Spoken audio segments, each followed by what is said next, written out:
बिस्मिल्लाहिर्रहमानिर्रहीम। अस्सलाम वालेकुम नाज़रीन, इरफान हाशमी लंदन से आपको अपने शो में खुश आमदीद कहता हूँ। व्यूअर्स, पाकिस्तान डेमोक्रेटिक मूवमेंट का तीसरा जलसा कोयटा में हुआ और इस जलसे ने अब ये चीज़ बिल्कुल वाज़े कर दी है कि इन तमाम 11 जमातों का हदफ अफवाज पाकिस्तान है और पाकिस्तान की रियासत है। जब आज़ाद बलूचिस्तान का नारा लगाया गया तो उस वक्त मरियम नवाज़ अपनी तकरीर लिख रही थी।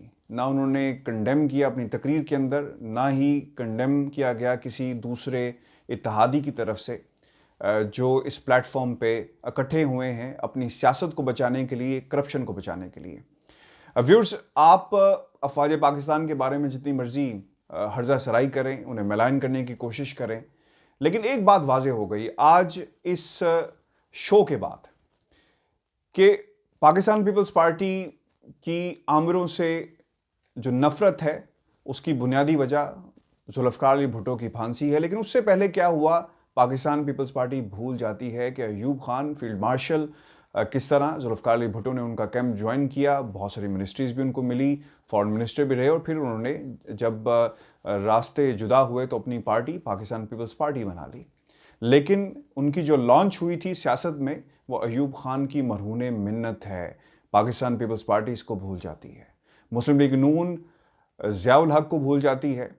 और कुछ क्लिप्स में आपको आज दिखाऊंगा, आप खुद इस चीज़ का तयन करें कि जुल्फ़िकार अली भुट्टो अयूब खान के साथ साथ किस तरह चल रहे हैं और इंटरनेशनल दौरे कर रहे हैं। और ये क्लिप्स आर्काइव्स में मौजूद हैं जहां पर आपको नज़र आएगा कि जुल्फ़िकार अली भुट्टो ने अपना सियासी सफ़र जिसका आगाज़ अयूब खान के कैंप से किया। और दूसरी तरफ जो बहुत ही इम्पॉर्टेंट है, नवाज शरीफ कभी भी ज़ियाउल हक की बात नहीं करते। ज़ियाउल हक के बारे में वो क्या कहते थे, पहले मैं आपको ये सुनवा दूँ। Great admiration for the late president. He'd done some very good work in the country, and he set very good precedents in the politics of this country, which have had very healthy impact. And I like to pursue those policies. फिर आपने सुना कि नवाज शरीफ ज़ियाउल हक के बारे में क्या कहते हैं और ज़ियाउल हक ने जो उन्हें ग्राउंड्स प्रोवाइड की सियासी सफ़र को शुरू करने के लिए, वो तारीख़ उन्हें कभी भी भुला नहीं सकती। और आपको बताएं कि ये जो तकरीर नवाज शरीफ की तरफ से की गई उसमें ज़िक्र किया गया कि क्यों तरक्की करता हुआ पाकिस्तान, आगे बढ़ता हुआ पाकिस्तान बर्बाद करके रख दिया गया, क्यों कारखाने लगना बंद हो गए, क्यों मोटरवे बनना बंद हो गए, क्यों पाकिस्तान दुनिया में तन्हा रह गया, क्यों इंडिया को कश्मीर हड़प करने की जरूरत हुई, क्यों सऊदी अरब जैसा हमारा दोस्त हमसे दूर हो गया, ऐसा उन्होंने अपनी तकरीर के अंदर कहा। ये तमाम बातें उन्हें एकदम से क्यों याद आई? क्योंकि रास्ते बंद हो गए खाने के, पाकिस्तान में करप्शन करने के। सऊदी अरब का वो जिक्र इसलिए करते हैं क्योंकि माजी में सऊदी अरब वो मुल्क था जो उन्हें यहाँ से लेकर गया। मुशर्रफ की हुकूमत में जिस तरह एंट्री हुई और फिर नवाज शरीफ की हुकूमत का जिस तरह ख़ात्मा हुआ, ये तमाम चीज़ें नवाज शरीफ नहीं भूले और इसलिए बार बार मुशर्रफ का जिक्र किया जाता है, बार बार उस तहरीक का जिक्र किया जाता है जिसकी सूरत में हमने देखा कि मुशर्रफ को घर जाना पड़ा। Kargil was the bone of contention between two leaders. Viewers, आज हम आपके सामने कुछ चीज़ें रखेंगे जो हमने बड़ी मेहनत के साथ रिसर्च करके ये चीज़ें निकाली हैं कि आज नवाज शरीफ को पाकिस्तान में सड़कें क्यों याद आई, तरक्की क्यों याद आई, कारखाने क्यों याद आए, क्योंकि ये फैक्ट्रीज थी जहां से करप्शन का पैसा बनाया गया। व्यूअर्स, आपको बताएं कि जब बेनज़ीर भुट्टो अपने बाप की फांसी की वजह से जर्नैलों से नफरत करती थी तो नवाज शरीफ जान चुका था कि असल ताकत उन्हीं के पास है, यानी तमाम जो पावर्स हैं वो मिलिट्री कॉरिडोर्स में हैं, यानी पावर कॉरिडोर्स में नवाज शरीफ ने अपनी एंट्री करवाई। इसीलिए ज़ियाउल हक के बारे में बात नहीं की जाती। उसके बाप ने एक लोहा पिघलाने का कारखाना 1939 में बनाया, यानी मोहम्मद शरीफ साहब ने 1939 में एक कारखाना लगाते हैं और अपने 6 भाइयों के साथ मिलकर इसे मुल्की सतह पर देखने के लिए सालों मेहनत की। 1972 में जुल्फ़िकार अली भुट्टो की हुकूमत में इत्तफाक को बंद करने से शरीफ और भुट्टो ख़ानदान में दहाइयों लंबी दुश्मनी बनी। जनरल ज़िया की बगावत और इक़्तिदार में आने के बाद 1980 में इत्तफाक वापस शरीफ बरदरी को मिल गई। नवाज शरीफ डायरेक्टर बन गए और सीनियर फौजी अफसरान के साथ ताल्लुकात पैदा कर लिए। इसी वजह से वो पंजाब के फाइनेंस मिनिस्टर और बाद में सबसे ज़्यादा आबादी वाले सूबे पंजाब के, यानी 1985 में वज़ीर आला भी बने। और जो क्लिप मैंने आपको दिखाया वो 1985 का ही क्लिप है, जिसके बारे में वो ज़ियाउल हक की तारीफ़ करते हुए नज़र आते हैं। ये वो वजह थी कि उन्होंने पावर कॉरिडोर्स में अपनी एंट्री करवाई ताकि पैसा बनाया जा सके, धन बनाया जा सके। 80 और 90 की दहाई के शुरू में शरीफ खानदान ने पंजाब पर सियासी गलबा हासिल कर लिया। बिलाखिर मुल्क की वज़ीर आज़म बन गए, क्योंकि उनकी ख्वाहिश थी कि किसी तरह इक़्तिदार के ऐवानों में पहुंचा जा सके। और उन्होंने ज़ियाउल हक को सीढ़ी बनाया और आहिस्ता आहिस्ता एक तरफ हुकूमत भी चल रही है, पावर कॉरिडोर्स में एंट्री भी हुई, और फिर उसके साथ साथ इंडस्ट्री पर भी कब्जा किया गया, यानी धन दोनों तरफ से बनाया जा रहा है। जहां से फैसले होने हैं वो कॉरिडोर्स भी अपने पास हैं, वो अहम पोस्टर भी अपने पास हैं, और जहां से पैसा बनाया जाएगा, यानी जो इंडस्ट्री जहां से पैसा बनाएगी उस इंडस्ट्री को लगाया गया। इत्तेफाक इंडस्ट्री ने दोबारा अपने असल एक कारखाने से शुरुआत की और 30 मुख्तलिफ कारोबारों तक, यानी ये बिजनेस से पहले, जिसमें स्टील, चीनी, पेपर और टेक्सटाइल शामिल हैं, जिससे मजमूई तौर पर $400 मिलियन सरमाया हासिल होने लगा और मुल्क की सबसे बड़ी इंडस्ट्रीज में शुमार होने लगी। जैसा कि दूसरे कई मुल्कों में भी होता है कि जब आप सियासी सल्तनत हासिल कर लेते हैं तो दौलत की सल्तनत भी आप जो चाहें कर सकते हैं। ये एक फितरी अमल है। पैरेलल स्टेट चल रही होती है। इकोनॉमिक जो आपकी ग्रोथ है, अगर आपके पास फैसले करने वाली सल्तनत भी हो तो आसान हो जाता है। कहीं पे आपको सब्सिडी देनी है, कहीं पे आपको फैसले करने हैं, कहीं पे आपको टैक्स माफ़ करवाना है। जो पॉलिसीज़ आपके लिए आसान होंगी, यकीनन आप उन पॉलिसी का जो है वो उनको राइज करवाएंगे। लाहौर जो कि व्यूअर्स पंजाब का दारुल हुकूमत है, वो शरीफ ख़ानदान का तख्त का किरदार अदा करता रहा है। 1990 में वज़ीर-ए-आज़म बनने के बाद नवाज शरीफ ने सबसे पहले लाहौर से वफाकी दारुल हुकूमत तक अपने बहुत पुराने देखे हुए ख्वाब मोटरवे की तामीर शुरू की। इसकी लागत का तखमीना 8.5 अरब रुपए लगाया गया और इस मंसूबे की 2 बोलियां हुई। ये बहुत इंपॉर्टेंट डिटेल्स हैं जो मैं आपके साथ शेयर कर रहा हूं, क्योंकि बहुत कम लोग ये जानते हैं। क्योंकि मोटरवे का जिक्र आता है, जहां पर मंसूबे लगेंगे वहां पर तगड़ी मोटी कमीशंस भी होंगी। और ये मंसूबा कोरिया की डाइवो कंपनी को मिला, जो दोनों बार की सबसे ज़्यादा बोली देने वाली कंपनी थी। और इसको कॉन्ट्रैक्ट मिलने की वजह आधी रात को होने वाली मुलाकातें थी। और ये मंसूबा 20 अरब, तखमीना 8.5 अरब का था, लेकिन 20 अरब में मुकम्मल हुआ। नई हाईवे के लिए नई कारें भी दरकार थी, यानी आपने सड़कें बना दी, लिहाजा मुल्क के अंदर कारें भी लाई जाएं। नवाज शरीफ ने 50,000 गाड़ियां ड्यूटी फ्री मंगवाने की इजाज़त दी।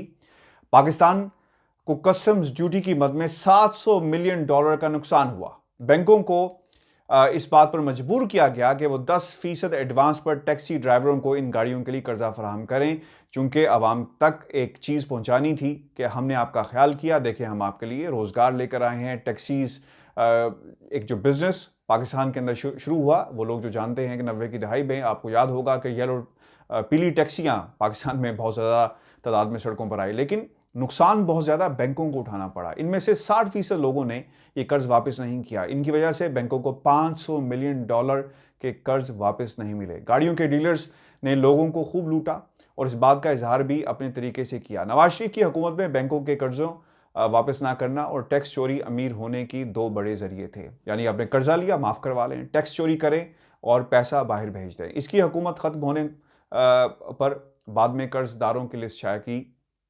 जब पहली दफ़ा हुकूमत ख़त्म हुई तो जो लिस्ट शाया की, इसमें 322 बड़े कर्जदारों की लिस्ट में नाम थे जिन्होंने कर्ज वापस नहीं किए, जो बैंकों से लिए गए $4 अरब में से $3 अरब के मकरूज थे। इत्तेफाक ग्रुप 1993 में नवाज शरीफ की हुकूमत ख़त्म होने पर दिवालिया हो गया और तब कंपनी के सिर्फ 3 यूनिट काम कर रहे थे और बाकी यूनिट्स को की डूबने वाली रकम 5.7 अरब रुपए थी, जो कि $100 मिलियन बनती है। व्यूअर्स, ये छोटी रकम नहीं है जो इस ख़ानदान ने पाकिस्तान से इकट्ठी की। व्यूअर्स, भुट्टो ख़ानदान की तरह नवाज शरीफ के भी बैरून मुल्क कंपनियों के साथ राब्ते थे, जिनमें से ब्रिटिश वर्जिन आइलैंड की 3 कंपनीज हैं, नेस्कॉल, शैमरॉक, नेल्सन। इसके केसेस पाकिस्तान के अंदर चले और पूरी कौम के सामने है कि किस तरह पैसा वहाँ से यहाँ लाया गया, फ्लैट्स खरीदे गए और बाद में सबूत मांगा गया, बताया जाए कि मनी ट्रेल कहाँ पे है। वो मनी ट्रेल आज भी नहीं दी गई। बेनज़ीर भुट्टो ने अपने दूसरे दौरे हुकूमत के अंदर FIA को हुक्म दिया कि वो नवाज शरीफ और इनके ख़ानदान के माली मामलात की तहकीकात करवाएं। व्यूअर्स, याद रखिएगा कि आज PDM में, पाकिस्तान डेमोक्रेटिक मूवमेंट में, इत्तेहादी जमातें एक दूसरे का साथ दे रही हैं, लेकिन माजी को वो भूल गई कि किस तरह इन हुकूमतों ने एक दूसरे के ख़िलाफ़ अदम एतमाद का इजहार भी किया और एक दूसरे के खिलाफ केसेस भी बनाए। और आज ये दोनों हुकूमत के जिनके माजी में एक हिस्ट्री है, आज एक दूसरे के बहुत ही गहरे दोस्त हमें दिखाई देते हैं। नवाज शरीफ के दौरे हुकूमत में इस तहकीकाती रिपोर्ट को कलअदम करार दे दिया गया।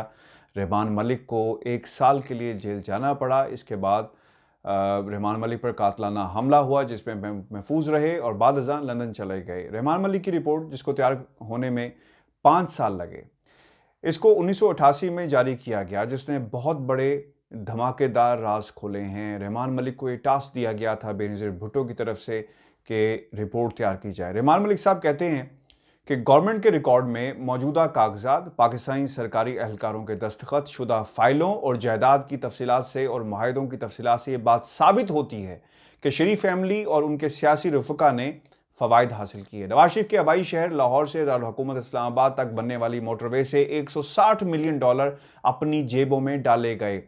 व्यूअर्स, रिपोर्ट के अंदर लिखा गया कि 60 मिलियन से ज़्यादा नवाज शरीफ और उनके कारोबारी रफ़का ने चीनी की बरामद के ज़रिए कमाए।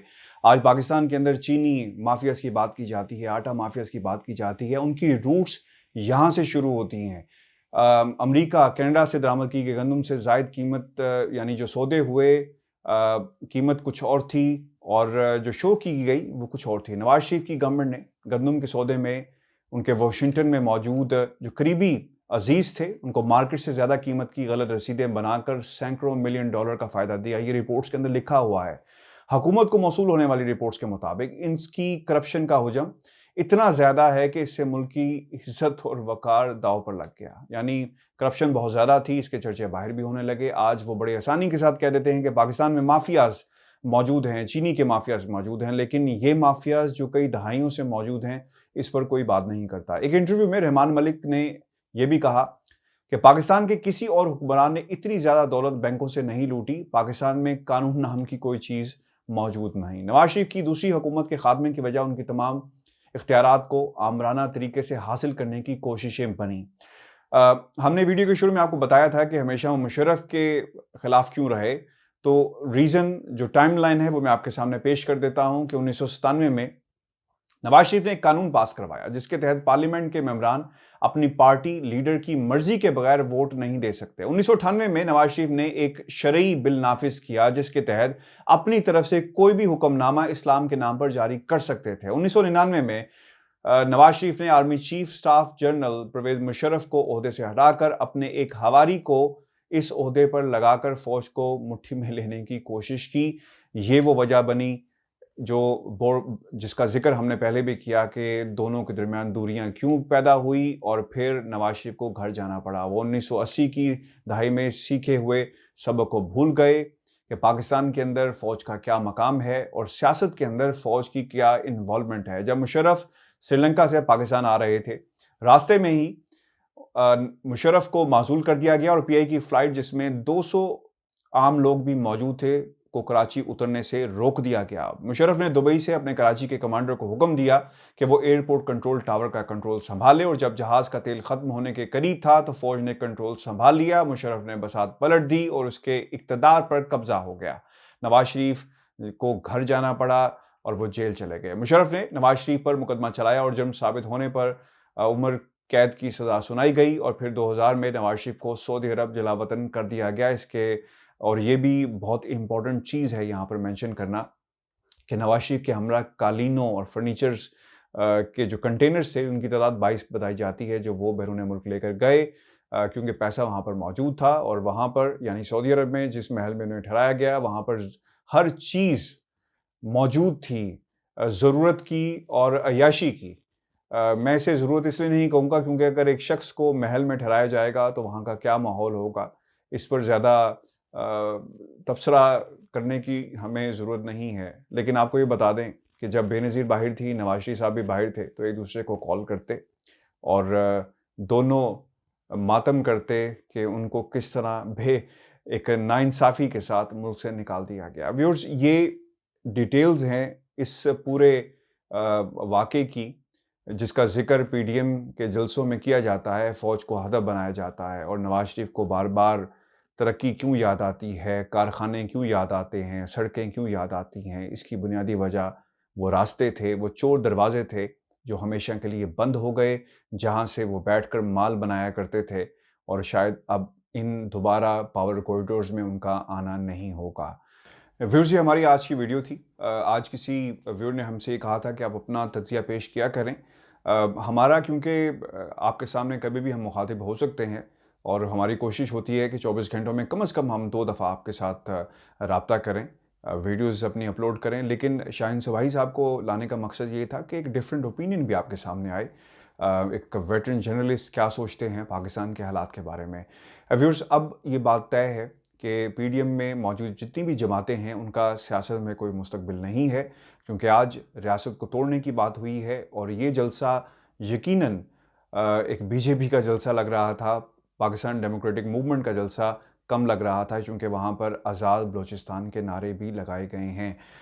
व्यूअर्स, ये हमारी आज की वीडियो थी। अपने कमेंट्स हमें भेजें, हम कोशिश करेंगे कि अपना जो हमारा एनालिसिस है मौजूदा सूरत हाल के हवाले से उसको जारी रखें, और लंदन की सूरत हाल भी आपके साथ शेयर करते रहें। कुछ नई डेवलपमेंट्स भी हैं लंदन के अंदर, नवाज शरीफ के हवाले से और वीडियोस के हवाले से। जो हमारी अगली वीडियो होगी उसके अंदर मैं आपके सामने कुछ हक़ाइक़ भी रखूँगा, और आपको बताऊँगा कि नासिर जंजुआ लंदन में मौजूद हैं और क्या खिचड़ी पक रही है। और नवाज शरीफ ने जो धमकी दी थी कि मज़ीद वीडियोज़, और मरीम नवाज़ ने जो धमकी दी थी कि मज़ीद वीडियोज़ भी आएंगी, उसकी क्या कहानी है वो भी हम आपके साथ अगली वीडियो के अंदर शेयर करेंगे। अपना ख्याल रखिएगा। लंदन से मुझे इजाज़त दीजिए। अल्लाह ने के बाद।